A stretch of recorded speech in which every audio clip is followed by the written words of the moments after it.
জয়নিতাই, কোন কোন কাজে বা কোন কোন বিপদে পড়লে বা সমস্ত কাজে বেরোনোর আগে কি কি মন্ত্র জপ করলে পরে আপনাদের জীবনে সাকসেস হবে এবং ভালো থাকবেন, শুনুন তাহলে।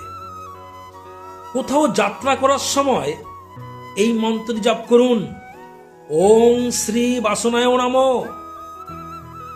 কোনো বিপদে পড়লে, ঝুট ঝামেলা অশান্তির মধ্যে পড়লে এই মন্ত্র জপ করুন, ওং শ্রী মধুসূদনায় নমঃ। আপনি বিপদ থেকে রক্ষা পেয়ে যাবেন।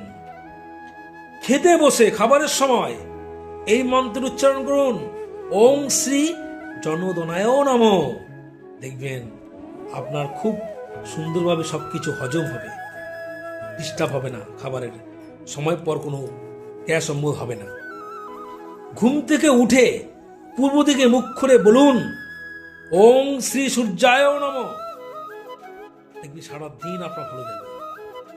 ঘুমানোর সময় বলুন, ওং শ্রী পদ্মনাভায় নমঃ। এইভাবে আপনারা প্রত্যেক দিন বেরোনোর সময় সকাল থেকে রাত অবধি এই মন্ত্রগুলো জপ করুন। দেখবেন আপনাদের জীবনে সুখ শান্তি ফিরে আসবে, শরীর স্বাস্থ্য ভালো থাকবে। ভালো থাকুন, সুস্থ থাকুন। ভিডিওটি ভালো লাগলে লাইক এবং কমেন্ট করবেন, শেয়ারও করবেন। রাধে রাধে।